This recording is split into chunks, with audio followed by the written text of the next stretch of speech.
ಗುರುಜಿ ನೀವೇ ಹೇಳ್ತಿದ್ರಿ ನಾಳೆಯಿಂದ ನವರಾತ್ರಿ ಪ್ರಾರಂಭ, ನಾವೆಲ್ಲರೂ ಹೇಗೆ ತಯಾರಿ ಮಾಡ್ಕೋಬೇಕು ಆ ದೇವಿಯರನ್ನ ಸ್ವಾಗತಿಸೋಕೆ? ದೇವಿಯ ಸ್ವಾಗತಕ್ಕೆ ಮೊದಲು ನಿಮಗೆ ಮೂಲ ರಹಸ್ಯವನ್ನು ಹೇಳ್ಕೊಡ್ತೀನಿ. ಕೆಲವರಿಗೆ ಆಶ್ಚರ್ಯ ಆಗ್ಬೋದು, ಆದರೆ ಇದು ಸತ್ಯ ಘಟನೆ. ಮಾಡಿಕೊಂಡ್ರೆ ಬಹಳ ಉತ್ತಮ. ಯಾರಿಗೂ ಹೇಳಬಾರ್ದು. ಎರಡನೇ ಭಾಗ, ಯಾರಿಗೂ ಹೇಳಬೇಡಿ ಅಂತ ನಾನು ಹೇಳಿದಾಗ ನೀವು ಇಲ್ಲಿ ಮಾಧ್ಯಮದಲ್ಲಿ ಹೇಳಿ, ನೀವು ಮಾಡೋ ಸಮಯಕ್ಕೆ ಯಾರಿಗೂ ಗೊತ್ತಾಗಬಾರ್ದು. ಆಯ್ತಾಯ್ತಾ? ಇನ್ನೊಂದು ರಹಸ್ಯವಾಗಿ ಪ್ರಯೋಗವನ್ನು ಮಾಡಿಕೊಡ್ತೀನಿ, ಅದನ್ನೂ ಪ್ರಯೋಗಿಸಿ. ಆದರೆ ಇದನ್ನೆಲ್ಲ ಹುಚ್ಚು ಕಲ್ಪನೆ ಅನ್ಕೋಬೇಡಿ, ಅಥವಾ ಏನೊಬ್ಬ ಹೊಸದಾಗಿದೆ ಅನ್ಕೋಬೇಡಿ, ಅಥವಾ ಯಾವುದಾದ್ರೂ ಗೊತ್ತಿಲ್ಲದೆ ಇರತಕ್ಕಂಥದ್ದೆಲ್ಲ ಹೊಸ ವಿಚಾರ ಹೇಳ್ತಾರೆ ಹಿಂಗೆಲ್ಲ ಅಂತ ಅನ್ಕೋಬೇಡಿ.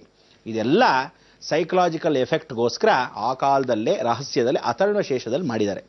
ಈ ಅಥರ್ವಣ ಶೇಷನ ಸಾಕಷ್ಟು ಜನ ಕೊಟ್ಟೇ ಇಲ್ಲ. ಅದಕ್ಕೆ ಗಮನ ಇಟ್ಟು ಪೆನ್ನು ಪೇಪರ್ ಇಟ್ಕೊಂಬಿಡಿ, ಕ್ಲೀನಾಗಿ ಬರ್ಕೊಳ್ಳಿ. ಏನಕ್ಕೆ ಅಂದರೆ ಇದನ್ನು ಮಾಡ್ತಕ್ಕಂಥವ್ರು ಪ್ರತಿಯೊಬ್ಬರು ಅವರವರ ಕುಟುಂಬದಲ್ಲಿ ಈ ಸಮಯಗಳಲ್ಲಿ ನೆನೆಸ್ಕೊಂಡು ಮಾಡಬೇಕು. ಮಾಡಿದಾಗ ಪರಿಪೂರ್ಣ ಶುದ್ಧಿ ಆಗತ್ತೆ, ಶುಭ್ರವಾಗತ್ತೆ ದೇಹ ಮನಸ್ಸು. ಎರಡನೇದು, ಪಿತೃಗಳು ಅತಿ ಶೀಘ್ರದಲ್ಲಿ ಸಂತೃಪ್ತಿ ಪಡ್ತಾರೆ. ನವದುರ್ಗೆಯರ ಆಹ್ವಾನಕ್ಕೆ ನವರಾತ್ರಿ ಸಂತೋಷ ನಿದ್ರೆ ಸಿಗತ್ತೆ. ಒಳ್ಳೆ ದಶಮಿಯನ್ನು ಆಚರಿಸ್ಬೋದು ಆ ನಿದ್ರಾ ಕಾಲದಿಂದ ಪರಿವರ್ತನೆಗೆ. ಅದಕ್ಕೆ ನೀವೆಲ್ಲ ಈ ಮಹಾಲಯ ಅಮಾವಾಸ್ಯೆಯಲ್ಲಿ ಹೇಳ್ತಕ್ಕಂಥ ಈ ಎರಡು ರಹಸ್ಯಗಳು ಮೂಲವಾಗಿ ಗಮನ ಇಟ್ಟು ಕೇಳ್ಕೊಳ್ಳಿ. ಗಮನ ಇದೆಯೇ? ಬರ್ಕೊಳ್ಳಿ. ಮೊದಲನೇದಾಗಿ 1 kg ಹಸಿ ಮಾಂಸ. ಏನು ಹೇಳಿ? 1 kg ಹಸಿ ಮಾಂಸ, ಮೇಕೆದಾದರೂ ಸರಿ, ಕುರಿದಾದರೂ ಸರಿ. ಇನ್ನೊಂದು kg ಹಸಿ ಮಾಂಸ ಅಂದರೆ 2 kg. ಒಂದು ಮೇಕೆದಾದರೆ ಇನ್ನೊಂದು kg ಕುರಿದು. ಇದನ್ನು ಗಮನ ಇಟ್ಕೊಂಡು ಕೇಳ್ಕೋಬೇಕು.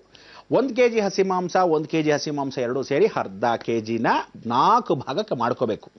ಅರ್ಧ kg ಒಂದು ಕುಟುಂಬಕ್ಕೆ, ಬಡ ಕುಟುಂಬಕ್ಕೆ ಇನ್ನೊಂದು ಅರ್ಧ kg, ಬಡ ಕುಟುಂಬಕ್ಕೆ ಇನ್ನೊಂದು ಅರ್ಧ kg, ಬಡ ಕುಟುಂಬಕ್ಕೆ ಇನ್ನೊಂದು ಅರ್ಧ kg, ಬಡ ಕುಟುಂಬಕ್ಕೆ. ಹೇಗಾಯಿತು? 4 ತತ್ವ, ರಾಹು ತತ್ವದಲ್ಲಿ 4 ಭಾಗದ ವಿಂಗಡಿಸಿರೋ 2 kg ಹಸಿ ಮಾಂಸ. ಮೊದಲನೇದಾಗಿ 2 kg ಹಸಿ ಮಾಂಸವನ್ನು 1 kg ತಗೋಬೇಕು. ತಗೊಂಡಾಗ ಮೇಕೆದ ಅರ್ಧ kg, ಕುರಿದ ಅರ್ಧ kg. ಇಲ್ಲಿ ಕೋಳಿ ಮೀನು ಗೀನು ಅಂತಲ್ಲ. ಏನಕ್ಕೆ ಅಂದರೆ ಪ್ರಾಣಿಗಳಿಗೆ ಪರಿಪೂರ್ಣವಾಗಿ ಶುಭ್ರವಾಗಿ ಆ ಕಾಲದಲ್ಲಿ ಬಲಿ ಅಂತ ಕೊಡೋರು. ಯಾತಕ್ಕೆ? ಅಥರ್ವಣ ಶೇಷದಲ್ಲಿ ಕೊಡೋರು.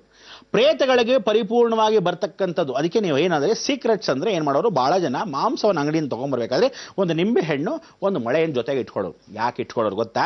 ಬಂದು ಪ್ರೇತಗಳ ಲಕ್ಷಣವಾಗಿ ತಿಂದು ಗೊಡುಮಂತ ಹೊಟ್ಟೋಗ್ತಿತ್ತು.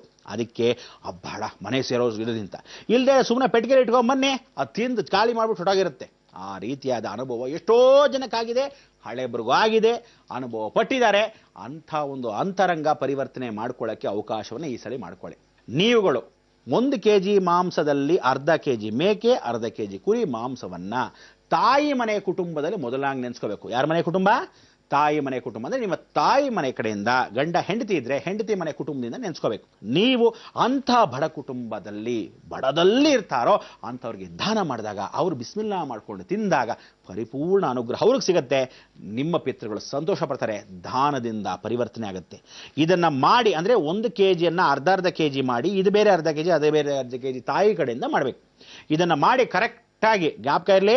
ಇದನ್ನು ಮಾಡಿ ಕರೆಕ್ಟಾಗಿ 5 ತಿಂಗಳ ನಂತರ, 5 ತಿಂಗಳು ಗ್ಯಾಪ್ ಕೊಟ್ಬಿಡ್ಬೇಕು. 5 ತಿಂಗಳ ನಂತರ ತಂದೆ ಮನೆಯ ಕುಟುಂಬದಲ್ಲಿ ನೆನೆಸ್ಕೊಂಡು ಮತ್ತೊಂದು kgಯನ್ನು ಅರ್ಧ kgಯನ್ನು ಮಾಡಿ ಅದನ್ನು ಮತ್ತೆ ಬೇರೆ ಬಡ ಕುಟುಂಬಕ್ಕೆ ದಾನ ಮಾಡಬೇಕು. ಈ ರೀತಿ ದಾನ ಮಾಡಿದಾಗ ಪರಿಶುದ್ಧವಾಗತ್ತೆ ಆತ್ಮಗಳು. ಸೋಮವಾರ ತಾಯಿ ಕಡೆ ನೆನೆಸ್ಕೊಂಡಾಗ ಜ್ಞಾಪಕ ಇರಲಿ, ಮೊದಲನೇ ಸರಿ ದಾನ ಮಾಡಿದಾಗ ಸೋಮವಾರವೇ ಮಾಡಬೇಕು. ಚೆನ್ನಾಗಿ ಬರ್ಕೊಳ್ಳಿ, ಸೋಮವಾರವೇ ಮಾಡಬೇಕು ತಾಯಿ ಕಡೆ ನೆನೆಸ್ಕೊಂಡಾಗ. ತಂದೆ ಕಡೆ ತಾತ ಮುತ್ತಾತ ಅಂದರೆ ಗಂಡಸರ ಕಡೆ ನೆನೆಸ್ಕೊಂಡಾಗ ಅದು ಗುರುವಾರವೇ ಆಗಬೇಕು. ಈ ರೀತಿ ಮಾಡಿಕೊಂಡಾಗ 5 ತಿಂಗಳ ಮಧ್ಯ ಗ್ಯಾಪ್ ಇರೋದು ಪಂಚಭೂತ ಸ್ವರೂಪ. ಆ ಪಂಚಭೂತಗಳು ಅಂದರೆ ದೇಹದಲ್ಲಿ ಪ್ರತಿಯೊಬ್ಬ ಮನುಷ್ಯ ಅಗ್ನಿ ವಾಯು ಜಲ ಭೂಮಿ ಆಕಾಶದಲ್ಲಿ ಹುಟ್ಟಿರ್ತಾನೆ. ಪಂಚೇಂದ್ರಿಯಗಳಾಗಿರ್ತಕ್ಕಂಥ ಸಾಕ್ಷಿ ರೂಪವಾಗಿ ಈ ದಾನವನ್ನು ಮಾಡ್ತಾ ಇದ್ದೀವಿ. ಇದನ್ನು ಎಷ್ಟೋ ಜನ ಕೇರಳ ಪ್ರಾಂತದಲ್ಲಿ ಇವತ್ತಿಗೂ ಇಟ್ಕೊಂಡಿದ್ದಾರೆ. ಅದಕ್ಕೋಸ್ಕರ ಎಲ್ಲರೂ ಕೋಟ್ಯಾಧೀಶ್ವರಾಗಿದೆ. ಯಾಕೆ ಅವ್ರನ್ನೆಲ್ಲ ದೂರದಿಂದ ನೋಡ್ಬಿಟ್ಟು ನೋಡೋ ಯಾವಾಗಲೂ ಸಾವುಕಾರ ಅಂತಿರಲ್ಲ, ಇದನ್ನೆಲ್ಲ ಯಾಕೆ ಅಂದರೆ ನಮ್ಮೂರುಗಳಲ್ಲೆಲ್ಲ ಮುಚ್ಚಿಟ್ಬಿಟ್ರು. ನೀವು ಇದನ್ನು ಮಾಡಿಕೊಂಡ್ರೆ ನಿಮಗೇನು ಗಂಟೆ ಎತ್ಕೊಂಡು ಕೊಡಿ ಅಂತ ಯಾರಿಗೂ ಹೇಳಿಲ್ಲ. ಬಡವರಿಗೆ ದಾನ ಮಾಡಿ. ದಾನ ಮಾಡಿದಾಗ ಪಿತೃಗಳು ಸಂತೃಷ್ಟಿ ಬರ್ತಾರೆ. ನಿಮ್ಮ ದೋಷಗಳು ಅತಿ ಶೀಘ್ರದಲ್ಲಿ ಹೋಗುತ್ತೆ. ಖಂಡಿತ ಕಡ್ಡಾಯವಾಗಿ ಆಗ್ತಕ್ಕಂಥ ದೋಷಗಳೆಲ್ಲ ತಡೆಯುತ್ತೆ. ದೂರ ಆಗೋ ಕುಟುಂಬದೆಲ್ಲ ಹತ್ತಿರದಲ್ಲಿ ಸರಿಯುತ್ತೆ. ಗಂಡ ಹೆಂಡತಿ ಬಾಂಧವ್ಯ ದೂರ ಆಗೋದೆಲ್ಲ ಇದಕ್ಕೆ ಕಾರಣಕ್ಕೋಸ್ಕರ ಅದನ್ನೆಲ್ಲ ಸರಿಪಡಿಸ್ಬಿಡುತ್ತೆ. ಅಲ್ಲಲ್ಲೇ ಪ್ಯಾಚಪ್ ವರ್ಕ್ ಆಗೋಗುತ್ತೆ. ಭಾಳ ಸಂತೋಷವಾಗುತ್ತೆ. ಇದು ನಿಗದಿತವಾಗಿ ಹಿಮಾಚಲದ ಪ್ರದೇಶದಲ್ಲಿ ಮಾಡ್ತಾರೆ. ಅದೇ ರೀತಿಯಾಗಿ ಕಾಶ್ಮೀರ ಪ್ರಾಂತದಲ್ಲಿ ಮಾಡ್ತಾರೆ, ಆಂಧ್ರ ಗಡಿ ಪ್ರದೇಶದಲ್ಲಿ ಪರಿಪೂರ್ಣವಾಗಿ ಮಾಡ್ತಾರೆ, ವಿಶೇಷವಾಗಿ ಬಂಗಾಲೀಸ್ ಅದನ್ನು ಪರಿವರ್ತನೆ ಮಾಡ್ತಾರೆ. ಇವತ್ತಿಗೂ ಕೆಲವು ಪ್ರಾಂತಗಳಲ್ಲಿ ಕೇರಳಲ್ಲಿ ಆಗಲಿ ವಿಶೇಷವಾಗಿ ನಡ್ಸ್ಕೊಂಡು ಬರ್ತಕ್ಕಂಥದ್ದು ಖಂಡಿತ ನಡ್ಕೊತಾ ಇದೆ. ಆದರೆ ಹೇಳದೇ ಇರತಕ್ಕಂಥವ್ರು ಇದನ್ನೊಂದು ಆ ಮಾಧ್ಯಮ ಮುಖಾಂತರ ಈ ರಹಸ್ಯವನ್ನು ನಿಮ್ಗೆ ಹೇಳ್ತೀನಿ. ಇದನ್ನು ಮಾಡೋಕ್ಕೆ ಮೊದಲು ದಯವಿಟ್ಟು ಯಾರಿಗೂ ಹೇಳಬೇಡಿ. ಕೊಡೋದನ್ನು ಬನ್ರಿ ಹೋಗಿ ಕೊಟ್ಬಿಡೋಣ ಪಕ್ಕದ ಮನೆ ಕರೆಯೋದಲ್ಲ. ನೀವು ಕೊಡೋದು ಯಾರಿಗೂ ಗೊತ್ತಾಗಬಾರ್ದು, ಯಾರಿಗೆ ಕೊಡ್ತೀರಾ ಅಂತಲೂ ಗೊತ್ತಾಗಬಾರ್ದು. ಹುಷಾರಾಗಿ ದೂರದಲ್ಲಿ ಹೋಗಿ ಒಂದು ಬಡ ಕುಟುಂಬನ ಆರಿಸ್ಕೊಂಡು ಮೊದಲೇ ಬಂದಿರಿ. ನೀವು ಅಕಸ್ಮಾತ್ ಮುಟ್ಟದೇ ಇರತಕ್ಕಂಥವ್ರಾದರೆ ನೀವೇನು ಮಾಡಬೇಕು, ಅಂಗಡಿಯಲ್ಲಿ ಅವ್ರಿಗೆ ಹೇಳ್ಬಿಡ್ಬೇಕು, ನೀವು ಕೊಂಡ್ಕೊಳ್ಳಿ, ನಾನು ದುಡ್ಡು ಕೊಟ್ಬಿಡ್ತೀನಿ ಅಂತ ಹೇಳಿ ಅವರಿಗೆ ವಿಶೇಷವಾಗಿ ಕೊಡ್ತಕ್ಕಂಥ ಅವಕಾಶ. ಹೀಗೆ ಮಾಡಿದಾಗ ಖಂಡಿತ ನಿಮ್ಮ ಕುಟುಂಬಗಳು ಪರಿಪೂರ್ಣವಾಗಿ ಸಂರಕ್ಷಣೆ ಆಗುತ್ತೆ. ಹೆಂಗಸರ ಮುಖಾಂತರವಾಗಿ ತಾಯಿ ಮುಖಾಂತರ ಕೊಟ್ಟಾಗ ಸೋಮವಾರ, ತಂದೆ ಮುಖಾಂತರ ಕೊಟ್ಟವಾಗ ಗುರುವಾರ. ಇದನ್ನು ಮರೀದೆ ಎಲ್ಲರೂ ಮಾಡ್ಕೊಳ್ಳಿ. ಎಷ್ಟು ಸಲೀಸಾಗಿ ರಾಹುದೋಷ ಹೋಗುತ್ತೆ. ಇದು ಸತ್ಯ ಸತ್ಯ ಸತ್ಯ.